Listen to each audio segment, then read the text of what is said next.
Greetings, everybody, and welcome to another episode of TBH.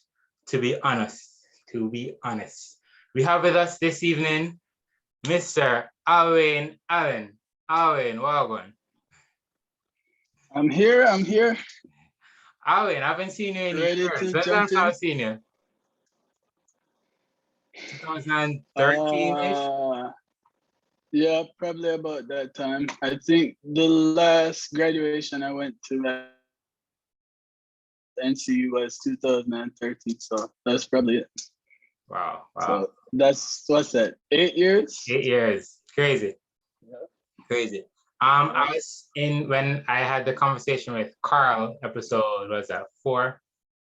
I spoke about Mhm. how you and I actually would have interacted as children in Portland, Mhm. right? Because Yeah. my father taught you piano. Yes, he did. And I actually didn't know that until, because I would have been really, really young. I Mhm. wouldn't have known until my older siblings, like I would have seen it years later at NCU. And it's my brother that would have said that, yeah, man, Alwayne was the little boy that used to come in for the piano lessons. I was like, wow, that's crazy. So Yep. Small world, indeed, very especially if smart. you're Adventist. Absolutely. All right, so we're gonna go right into the meat of the matter, right? So, um, as you said, small world. So we have a lot of mutual friends, Mhm. and people talk and conversations, and I would have learned. I don't remember by who, but it would have been more than one person that at the time you were not married as yet. You're married now. Congratulations.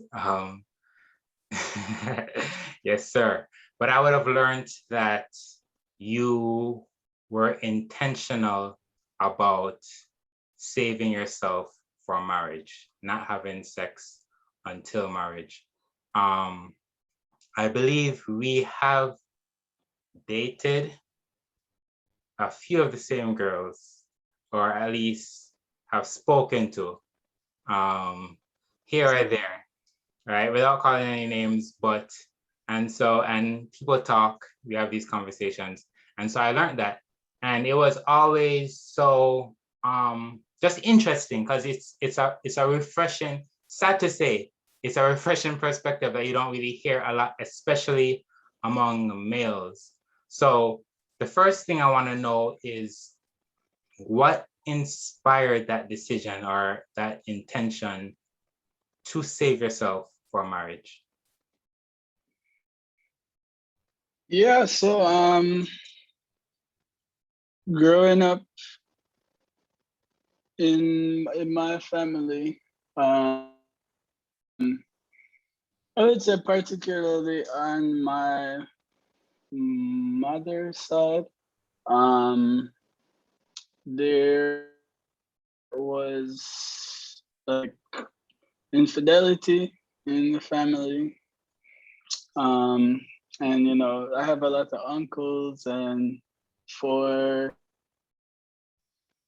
a couple of them, I saw, what could happen if I decided to just like go around and just have sex all over the place and stuff like that. And from very early on, I decided that I didn't want to have that kind of experience for myself. It's almost as if, like, even before knowing terms like generational curses and so on and so forth, like I was just thinking like, okay, this is what I've seen many of the family do. I see how it's hurt people, how it's hurt relationships, and I don't want to do that. And so when it came on to sex, that was just a part of the thing where it was like, so many things can happen. One, I was always scared that the first time I try, somebody's gonna get pregnant, Pregnant. and then I have to, then I have to go would break the news to parents, and so my father was pastoring by the time I had this consciousness, at least, that, well, that's not true, because I remember I was in like grade 5, grade 6 actually. So living in Portland still, I was in public school. This is the only time I went to public school, from grades 3 to 6. And I can remember all my friends. So I skipped first grade, not first grade, second grade. I went straight from first to third grade. So in grade 3, I was 6 years old. So turned 7 in grade 3. So say we're about I think it's probably about grade 6. So I turned 10 when I was in grade 6. Mm-hmm. And my friends would be talking about all the girls at school and who have a fat, you know what, and you know who doing this and who, and yada yada yada. And at the time there was so at the time we used to have someone who lived at our house, like it was a helper. I guess I kind of really wanted to help her, but we had a helper, maid, whatever you want to call it. And she had a daughter who they both stayed with us. So there was a girl in the house that was not the girl beside my sister, who was not related to me. Mm-hmm. And talking to my friends, and they're like, so when I must do something, and it's like pressure to say that I was having sex with her. Mind you, I'm 10. I'm not supposed to, like, yes, I read, there's this book called The Complete Tween. My parents bought it, so I read about sex, I knew about whatever, but what the hell am I thinking about sex at 10? Like, so I remember actually lying to my friends to say that, yeah, I did, when like I didn't even like her like that. So the thought wouldn't even cross my mind. So I guess from that time, and then also just, I guess, being a good Adventist, you hear at church that sex is for married people, and you're supposed to wait until you get married. I guess I really internalized that message.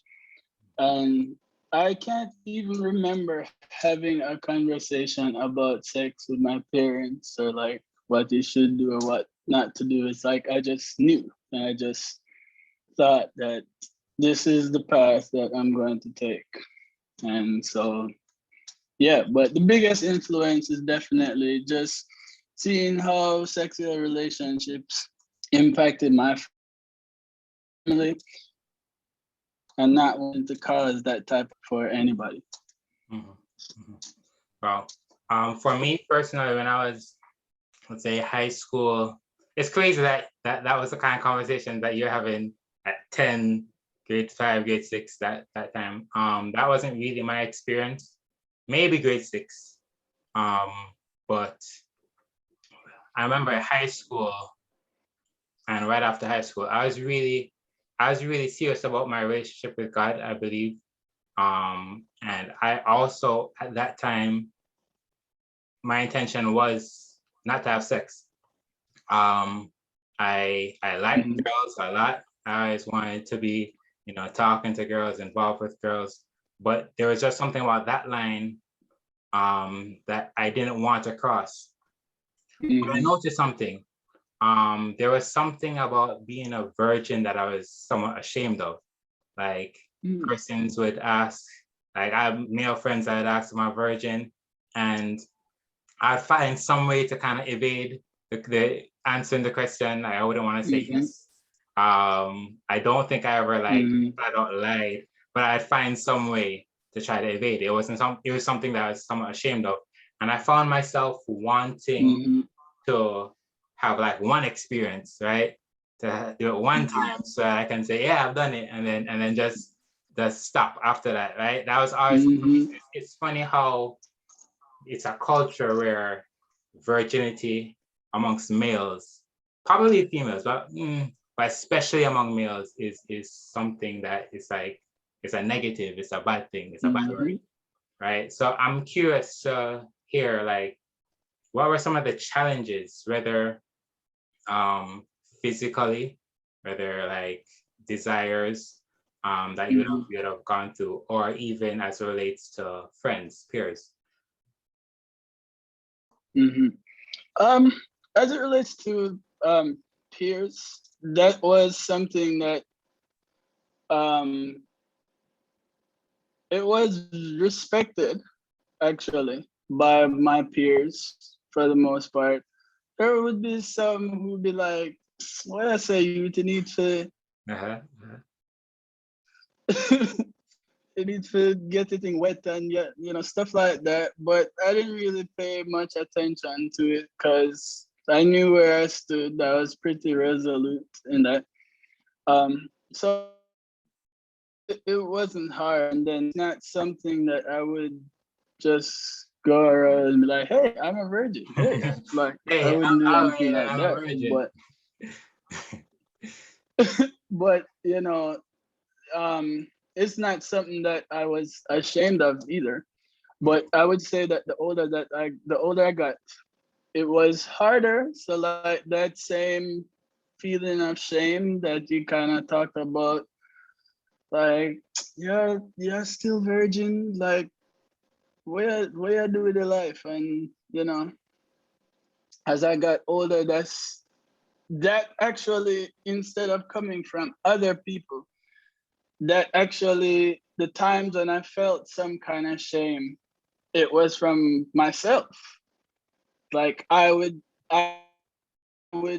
say to myself like, I feel left behind, like I feel odd, like everybody else, especially finding out um other friends, whether male or female, close friends that I thought would be waiting till marriage to find out, wait, y'all had sex? Then it was like, yo, what the heck is wrong with me? Why am I this way? Why have not? But even though I would ask myself those questions, it still never got to a point where I was just like, all right, screw it. Well, literally. I was n- I was never at that point where I decided, all right, I I'm going to do this. So in terms of like how I felt or like hormones and stuff like that, I wouldn't sit here and be like I was a saint or anything like that. But at the same time, there it was like, here's the line, over here is sex, over here is everything else. Kind of like I'll go as close to the line as much as my conscience would allow, but knowing that I'm not going over here. So that's kind of how it was. So like kissing, petting, stuff like that was normal to me. There were times where I would feel guilty, and there were times where I didn't. But it was just like only so far, not going over the line. Mhm, mhm, So yeah, that's kind of how I dealt with that. mhm. Yeah, so our experiences were similar, only that I folded under that pressure because, and this is also a conversation I had with Carl. I remember going to NCU Mm-hmm. and being at NCU and feeling like I was in an environment where, yeah, because I'm coming from a public high school, totally different, totally a lot of Mm-hmm. that kind of thing going on.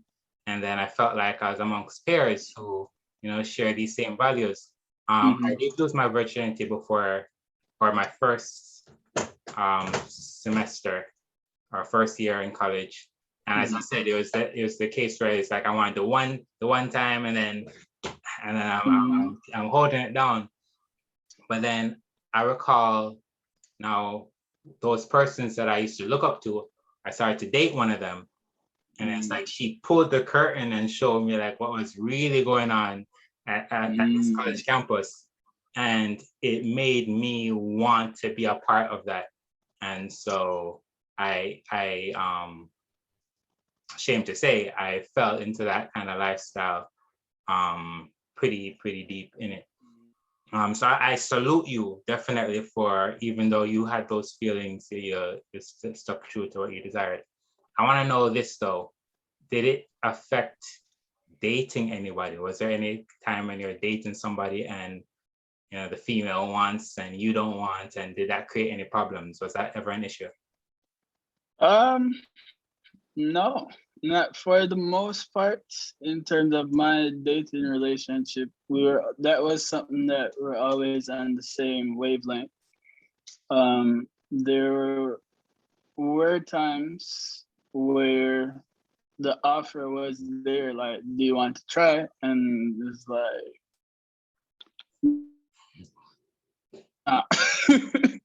it's like cognitively, it's like, but it's like, nah, I can't let myself go there, you know.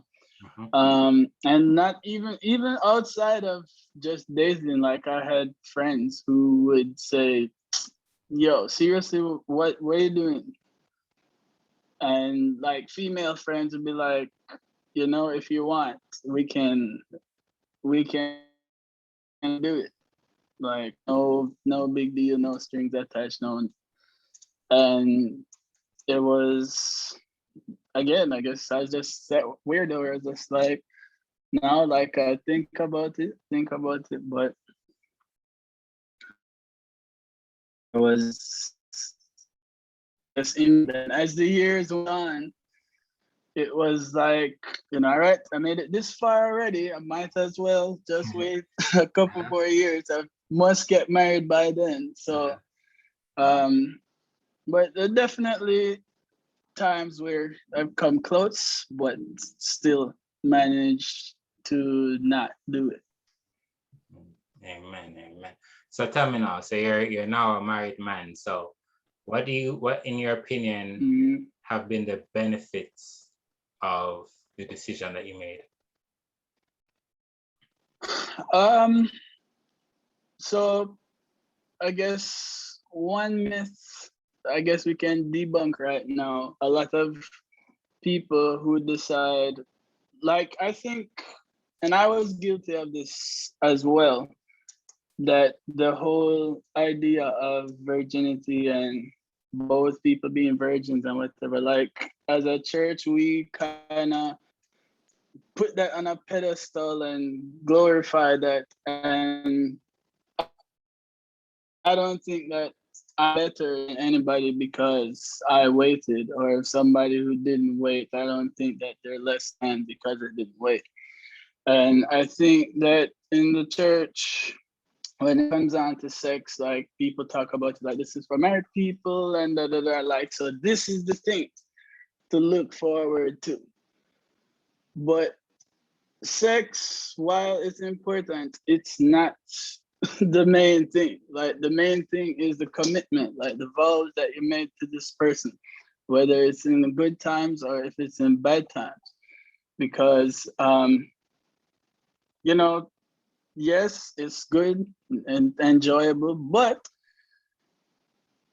when you are somebody who, like, two people inexperienced or whatever, it's not going to just be good, like, just like that. Like, you have to work on it. You have to find out what each other likes and what each other dislikes.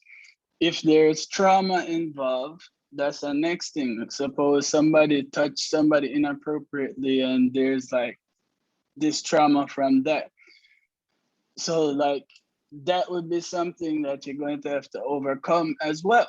And, if for, like, me, with an experience like that, I would find that I would be more patient in that case because I don't have all these experiences. People say, oh, we don't compare. Oh, I love you, blah, blah, blah. But I don't believe that. It's just normal. You're going to compare. So for somebody like me, not having any reference to compare to, like, I think that would be helpful. And that would help me to be more patient because I'm just committed to us working together, figuring it out, and making the process as smooth as possible. Instead of thinking about, man, if it was this person, this would have been so much easier or whatever, and then that would be unfair. Right. So, in that regard, it's just something that I think that is very important too. And that in any relationship, you're still going to have to learn your sexual likes and dislikes and so on and so forth. But I guess in for me it was like, obviously you experiment and stuff, like some things before, but it's just that working together. But at the end of the day, the having the green light or whatever you want to call it to have sex is not like the end goal. Right? That's just a small part of being married. Mhm. I think that touches on I was gonna ask this also, it touches on the puss in a bag mentality. For those who don't know what that is, it's about like persons who say, "Me not buy no puss in a bag," meaning I'm not gonna commit myself to somebody without knowing, how good they are sexually or whatnot. But you're speaking about like the decision you made makes you not have any comparison and so it's just focus. Yeah, but for persons who hold that belief, like when I buy no pussy about, what would you say to that person? Well, I think as I've learned and as I've grown in my understanding of the Bible and so on and so forth, and maybe they might kick me out of the church for saying but I actually, so I don't believe in casual sex, and ideally I think that people should not have sex outside of like their committed relationship. But the reality is that people are going to do what they want to do. And if you're committed to a person, um, like that you're going to marry somebody or something like that, or you could see that type of future. I think of marriage now as more like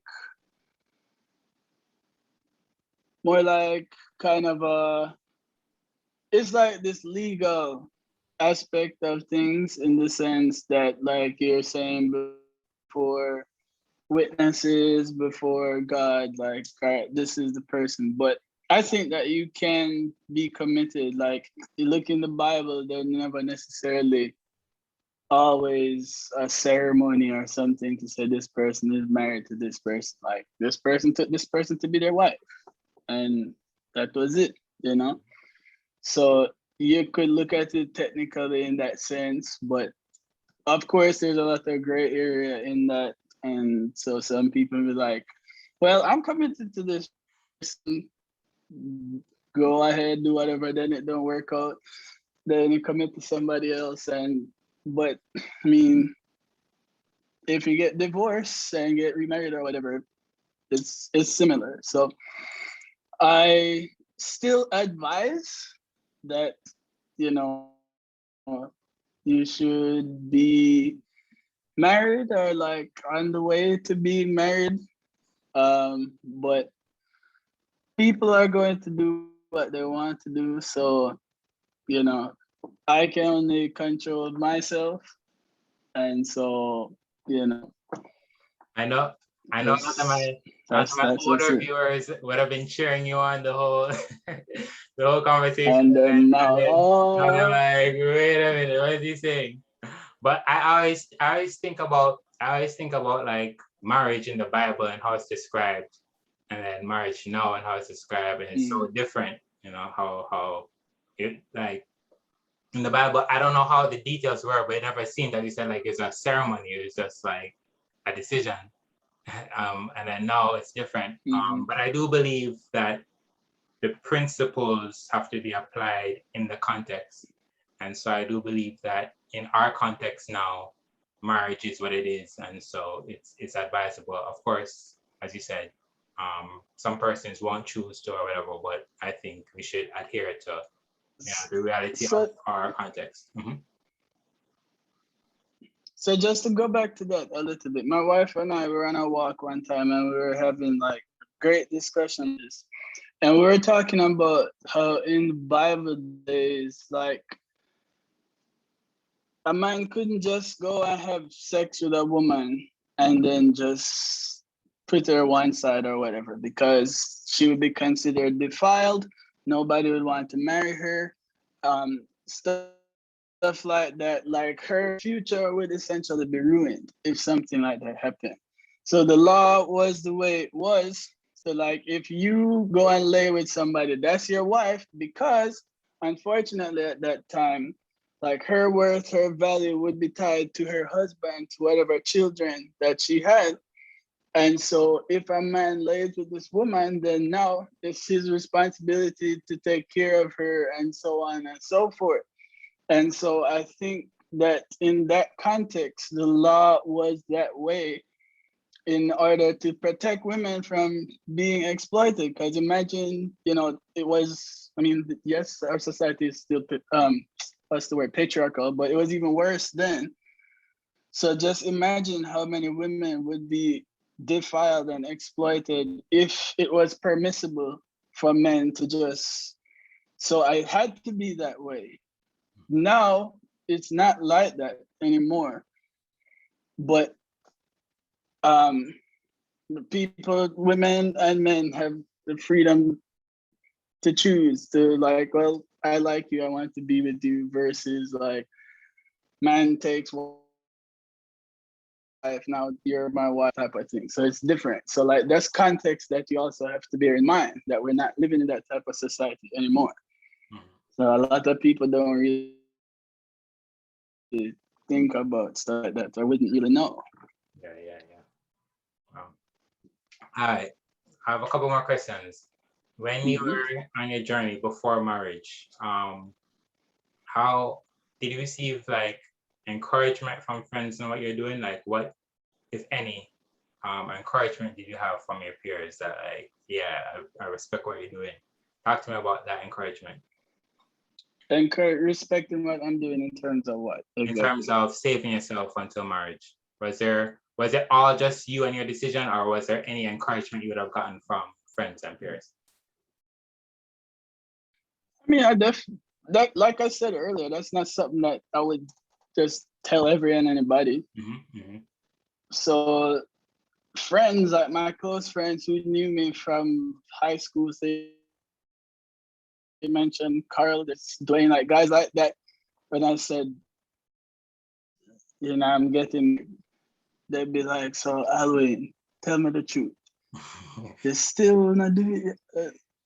And it'd be like, no. It'd be like, yo, respect, like in cases like that, there was like affirming. Um, but like just there would be people who have known me for a long time Yeah. that would have conversations like that. But just like every day, oh, by the way, did you know I'm saving myself till marriage? No, I never had any conversations like that. Cool. Were there any are there any regrets in terms of anything? Uh, no, no. That's good. That's beautiful. That's beautiful to hear. Trust me. Trust me. 'Cause I have my fair share. So It's always interesting though, like a lot of female friends that I had that I would talk to about sex, who had sex, almost all of them would say that they wish they waited. That was a common theme. And I was like, wow. mhm. And then I guess like I would say that I have matured now in the way that but at the time back a couple years ago, I I kind of had this mindset that, well, if I save myself a marriage, then I want somebody to save themselves a marriage too, because that's not fair and blah blah blah blah blah. Because I was glorifying this virginity thing. Now I wouldn't look at it that way anymore. But when I was younger, that was also a motivator. Like, well, if I'm a virgin, then I can be with somebody else who's a virgin, and you know, like this, like I save myself for you, you save yourself for me, type of thing. But it's and to be clear, like if that's somebody's desire, then by all means, you want what you want, go for it. But at the same time, just to be mindful not to put down somebody or to say that I can't be with because they had sex before. All right. I think this is my last question. For the young man or the young lady who wants to save themselves, or they've already had sex before marriage, but from now on they want to, be celibate until marriage, but it's a struggle. What encouragement can you give them?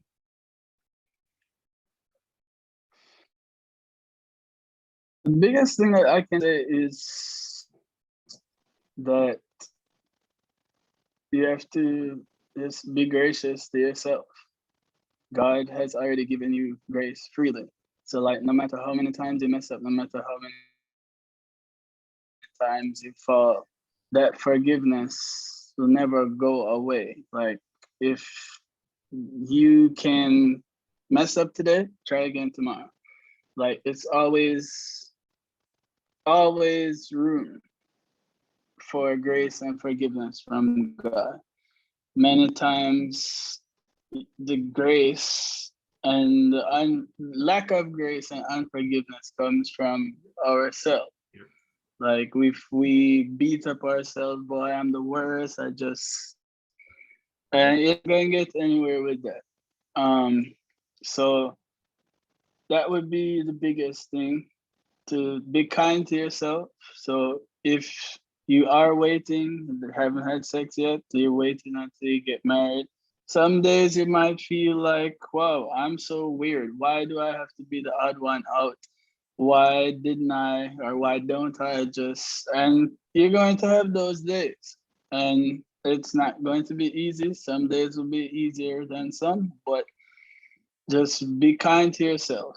And for people, if you do have sex, that you never really, I mean, I guess hopefully if you did it, you wanted to, but if you regret doing it, then just be kind to yourself and just know that there's nothing that you can do for God to love you any differently at any point. And you equally, both people are equally worthy in the sight of God.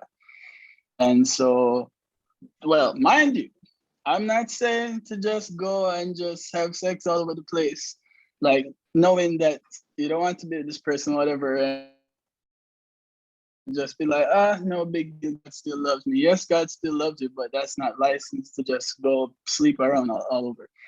But if you make a mistake, you're still worthy.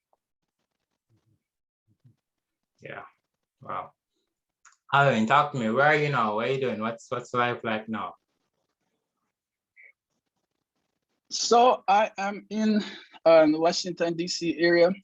I am a chaplain resident at St. Elizabeth Hospital. Um, that's a hospital that's run by the DC government. Um, deals with people who suffer from mental illnesses and other behavioral health issues. Um, very unique environment, learning a lot. Yeah, I just came here. I've been here for, I guess, close to 7 months now. So when I finish the residency, I plan to be a chaplain somewhere. What kind of chaplain? Whether prison, hospital, sports, university. No idea. Mhm. But I really love what I do. It's a privilege to be able to share stories with people every day, to just listen, and it's just really beautiful. And I could see myself doing this for the rest of my life. Mhm. So that's what I'm doing day to day. I've learned how to play guitar. Yeah, So I've been seeing that. yeah, I mean, I got the guitar in December 2019, and then COVID hit March 2020. So I had nothing but time to practice. Mhm. So that's been good. I actually use the guitar at the hospital sometimes. So So, that's really been an avenue for some beautiful moments. People I had no idea that could sing start singing. I was like, wait, you can sing? yeah. Or people who used to play, or people who are interested in playing, and at the hospital they have music therapists and stuff, and some people have actually started playing guitar Mm. since our interaction. I was like, whoa. So yeah, um, it's kind of weird in terms of church. Like, I don't want to be a pastor at all unless God has some super orchestrated thing that I don't know of yet. I don't see that happening. But I still love worship. Um, I would like to lead worship again. The COVID situation right now, a lot of churches are still virtual, and I haven't really got down with the virtual thing. So I'm hoping things will reopen so I can see what churches are around and get connected and stuff like that. But yeah, here with my wife. She loves her job. She's a teacher. Mm. She teaches math, and she can also teach Spanish, although she's not teaching Spanish right now. And yeah, we're just getting to know the area and find the time. I saw you linking with Joel Wallace with the guitar thing. Yeah, Yeah, yeah. yeah, that's my guy. Had kind of wish I met him sooner. Maybe I would have started playing guitar earlier, Mhm. or I would have learned a lot from him. But Yeah. nothing happens before the time, Mhm. so make use of the connections as they come. Absolutely. I can see you doing the sports chaplain thing. Like I can see you like I would love that. enjoying that thoroughly. Yeah. Yeah. Like, an NBA team picks you up as a chaplain. Listen, if, you- every game. Well, almost every game. if you had a choice, any of the teams in the NBA, which one would you want to pick you up? Well, I have been a Laker fan since the early 2000s, but that's in California. Mhm. And we really like where we are right now. So I'll just say the Wizards, since that's Wizards. in Washington, D.C. Uh-huh. Makes Yeah. sense. Makes sense. Makes sense. Alwayne, it's been a pleasure. It's definitely been a pleasure. Likewise. Yes, sir. Likewise, man. I'm praying success on your journey, both professionally. I'm praying success on your marriage. And I've never met your wife. I've never met her, but maybe one day. Well, hopefully you're in New York, right? Yes. Yes. Okay, so I don't know when we get back to that. So hopefully not too long from now. Mhm. Cool, cool, cool, cool. Again, really appreciate you being on the podcast, bro. Thank you for having me. Yes, sir. Ladies and gentlemen, this is another episode of TBH.